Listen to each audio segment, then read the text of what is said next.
Hi guys, it is Aoife from Fred Weasley Died Laughing and I am here to do another weekly wrap up. I did not do a wrap up last week, so this is also going to be a wrap up of the last 2 weeks of my reading, and I have read quite a few books as usual, so I'm going to get straight on into it and tell you about all the books that I've read. So since the last time that I did a wrap up, I've started my series September, which is to try and read as many second, third, fourth books in series or trilogies as I can, and I started off pretty well by reading Somewhere at the Dog and Duck by Jill Steeples, and this is the second book in the Dog and Duck.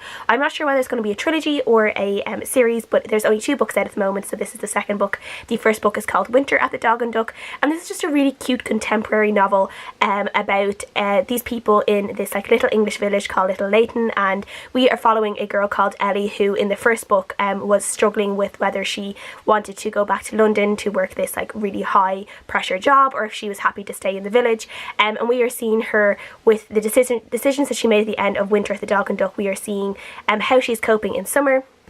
And she also is starting off like this new romance with a guy in the village, and we're seeing how she's getting on with that, because that was again quite a big flirtation in the first book, and now that has kind of developed a little bit more into a real relationship, and so we are just seeing how everything is kind of getting on.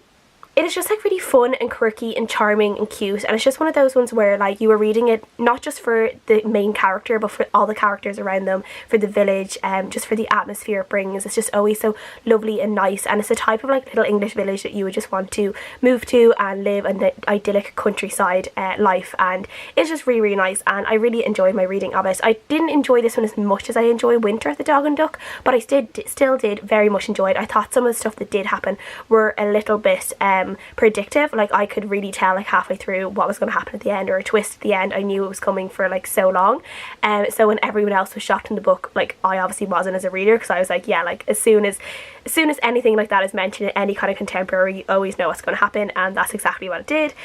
So yeah, it didn't leave me with any shockers, but it just left me feeling just nice and peaceful and relaxed. I gave it a 4 out of 5 stars. The next book I finished was The Enchantment Emporium by Tanya Huff. This is a book that I picked out of my TBR jar a couple of months ago, the last time I did a TBR jar pick, and this is one that I picked out. This is an urban fantasy one, and this is one that like I shouldn't have liked, but I did end up really enjoying it, and I can't really figure out why.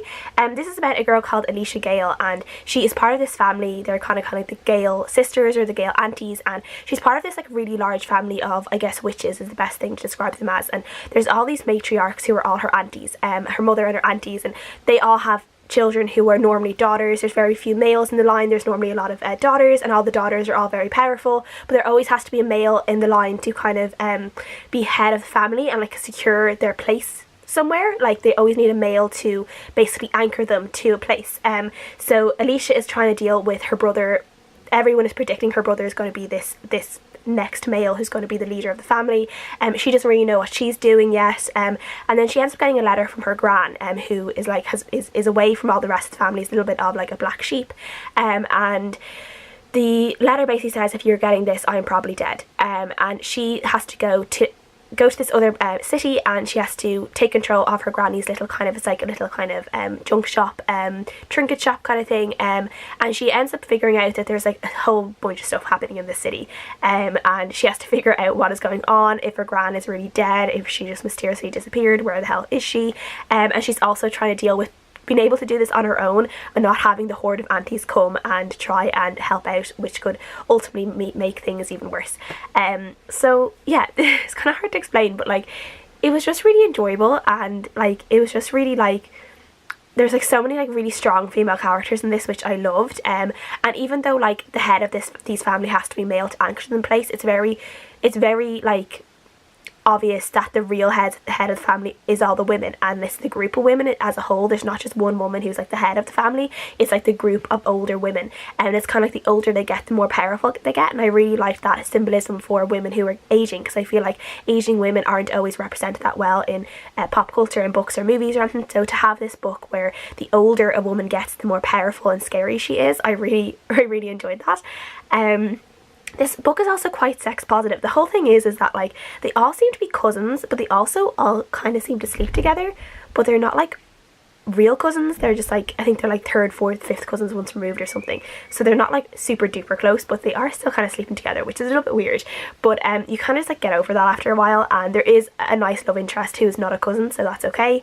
But yeah, it was just quirky and it was just fun, and the only thing I will say about it is the chapters seemed really long, so it seemed to take me a really long time to get through this, and that was the only kind of bad thing I had to say about it. But I do think I might continue on with this series because I just was really intrigued by the family, and I just really liked the dynamic of the family and the way the magic works, and yeah, it was good. I gave it a 3.5 out of 5 stars. The next book I finished was Why We Sleep by Matthew Walker. You guys know I had originally got this from the library, but I've since returned it. So I eventually finished this. It took me, I think, 3 or 4 weeks to read completely. And this is basically just a non-fiction book about sleep and why it is important for us, and why we should have more of it, basically. We should all get our 7 to 8 hours a night. Now, I will say, since reading this, I have not gotten my 7 to 8 hours at night. I normally sleep like 5 to 6 hours, but it did make me think a lot about like sleep, and about like the different ways sleep is good for you, and the way sleep affects you in different ways that I never really thought about before. There were some really interesting bits about like daylight savings, and how when we lose an hour, there are like more heart attacks like the next day, and there's more road accidents compared to when we actually gain an hour. And I just thought that like stuff like that is really interesting. The same with kind of fertility, and men who sleep less and men who sleep more, and women who sleep less and sleep more, and how that affects weight and fertility and all those kind of things is really interesting. So I did enjoy this more than I thought I would, and I will actually say Matthew Walker, he's quite comedic as well. Some of the things he's saying, he makes little jokes now and again that just make you like chuckle along while you're reading it. It is something that could be really dry, and in part that is a little bit dry, but for the most part, for a non-fiction book about sleeping, it was actually quite interesting. So I gave it a really strong 3.5 out of 5 stars as well, and I would recommend it for anyone who is interested in picking it up. I would say give it a go. I do think it is out on audiobook as well, so maybe that would be a good way to take it into. Book I finished was Rescued by Peter Zheutlin. This is a book I read on audiobook, and this one is just really cute. This is also non-fiction, and it is just basically a collection of stories from people that Peter talked to who have rescued dogs, and how their dogs have just transformed their lives a little bit, and how special it is to take in a dog that was a rescue. He kind of talks about his dog a little bit, his dog Albie, who he rescued, and just the bond they have. And it isn't like a puppy to like dog dying story. It's not like how like Albie came in and transformed the family and everything was like turned upside down, and you know, their lives are amazing, and like it is that and it isn't that. It's more so about just Peter exploring what it is that makes rescue dog special, and the bond a rescue dog can have with its owner, and how it can be sometimes a little bit different to you know, dogs who may not be rescues. And as a person who has both a pedigree dog and a rescue dog, I can see the differences in sometimes how a dog can love you, and they love you just as much and you can love them just as much. But there's definitely something there when you've rescued a dog and a dog has come from a bad situation where you almost want to love them more, or you want to show your love to them as much as you can, and kind of make those promises to them that nothing bad will ever happen again, and they almost seem to love you more desperately back because they have been in a place where they haven't had that before too. So I really enjoyed this. I gave it a 4 out of 5 stars. Really recommend it on audiobook, but it is one of those ones where every chapter will leave you like with a little lump of emotion in your throat when you hear all the stories about rescue dogs and their people, and it was just really nice but also quite sad at times. So yeah, but I would recommend it. I also read Age of Swords by Michael J. Sullivan. This is the second book in the Legends of the First Empire series, and I read the first book, Age of Myth, a while ago, and I really enjoyed it. I think I gave it a 5 out of 5 stars. This one I gave 4 stars, maybe 3.75 stars.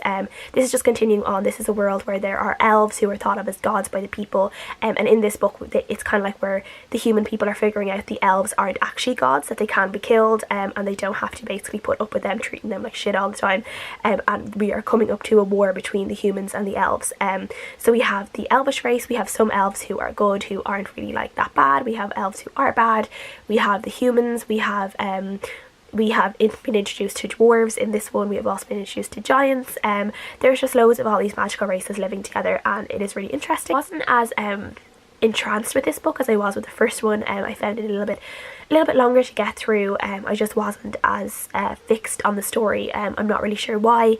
I did find it interesting in this book where we are seeing how primitive the human people actually are, that I didn't actually realise in the first book. Like, they didn't have wheels, they didn't have writing, like all that kind of stuff, and we see them try to figure this out. There's one character who is very is really clever and can like make all these inventions, and she's kind of coming up with all of these things like wheels, and you're like, oh my god, they didn't have a wheel before, how did I not notice that?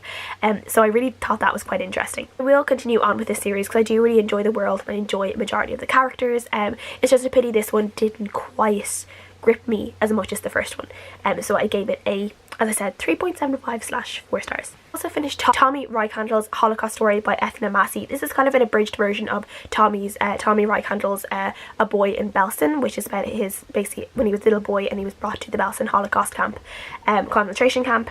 And this is kind of an abridged version that I think is designed for children. So I received this for a review by O'Brien Press, so thank you to them for giving this to me. And I do think that if you have children who might be 9 or 10 and you want them to learn a little bit more about history, but you think things like maybe Anne Frank's diary or other like non-fiction books about it could be a little bit jarring or a little bit like too graphic, I think this book is a really good book for children to learn about World War II and learn about the Holocaust through the words and eyes of a child as well, but also where they're given the horrors, but they're not in too much graphic detail where it would scare them too much, but it would teach them what was happening and what was going on to a little boy that might be just like them. So yeah, I did enjoy this. I gave it a 4 out of 5 stars for what it was. It is a children's book, really. I did find it interesting that Tomi actually, he lived in Ireland for years, and I think he still lives in Ireland, so I didn't know that. I didn't know there was actually a concentration camp survivor who openly spoke about his experiences that was living in Ireland, so I think that's really interesting. But yeah, again, this would be a really good book to give to children who you want to teach about the Holocaust or about World War II. The next book I read was an audiobook, and it's one I absolutely loved. It's The Red Ribbon by Lucy Adlington, and this is also a Holocaust story, and it is about a girl called Ella who is in a concentration camp. We keep being told that she's in some place called Birchwood, but we are later told this is actually Auschwitz, and she is a dressmaker. She grew up with a granny who had a dress shop, and she's a really good sewer and dress designer, and she's brought to this particular camp, or not particular factory in Auschwitz, which was created by the commander's wife. And basically these Jewish women who are really good at sewing or dressmaking, they had to make these amazing dresses for the officers' wives or the commander's wife or female guards, and a lot of the material they used were from like couture dresses that the Jewish prisoners would have brought with them to the camp, and from dresses and stuff that were seized from the prisoners, and we are learning just about this. And I never knew this existed. I didn't know this was a real thing, but it actually is. I will leave there's a little article I found down below that was, I think, written by Lucy Adlington as well about it and about the real people behind it, and I will leave that link down below because it's really interesting. This is about Ella and her friendship with a girl called Rose, and how their friendship just really helps them both survive the camp and survive these really horrible like situation that they're in. And I read this in an audiobook. It was really good. Really recommend it on audiobook. It's a very powerful story. It's written in a way that you would almost think it's actually in like England, or it could be in like anywhere like in Ireland. Like, it's written in a way that you don't really know exactly where they are or why they were all brought to the prison in the first place, but we know, because we know World War II, we know history, but at the same time it's just written in a way where it could be any time, it could be anywhere, and I think it's a really interesting twist to the story as well. But yeah, I really enjoyed this. Definitely made me a bit emotional at the end as well. I gave it a 5 out of 5 stars just because I enjoyed the story. I enjoyed my audiobook listening to it, and I just really recommend it. It was really good, and a really great female friendship in it as well, as I said, which I loved. So yeah. And then the last book I finished this week was The Stone Sky by NK Jemisin, which means I have finished the Broken Earth trilogy. So this is the third book in the Broken Earth trilogy. The first book is the 5th season. The second book is The Obelisk Gate. This is The Stone Sky. This is my least favourite book. I just like I don't know, I just like I'm not smart enough for these books, I think. Like there's a surface level of understanding with these books and what's going on with it and the explanations we're getting, and I'm here, like I'm at surface level. I kind of get it, I don't think about it too much. But this book like brought things like up, and I was still at surface level. Like I was still kind of like, I'm just going to read, and I know I don't really understand what is going on, but yeah, that's going to be it. Like I definitely enjoyed The Obelisk Gate the most out of all of them, I think. This one just, yeah, it seemed to go on forever. Like it just didn't seem to end as well, which kind of annoyed me because I was really ready for it to be over, and it just like wouldn't seem to end. So I gave it just a 3 out of 5 stars. Unfortunately, it just was not my favourite. As I said, I think it just might be my understanding. Maybe in a few years, if I go back and reread the trilogy with a surface level of understanding, and maybe I might go up a notch. Who knows? I could enjoy it better. We will see, but for now this was a 3 out of 5 stars. But I do recommend the series for people who really want to get into it. It is interesting, the way it's written is great. I'm just too stupid for it, basically. So yeah. So that is everything I've read the last couple of weeks. Please let me know all your thoughts down below. As always, I would like to know, and I will see you guys again next time.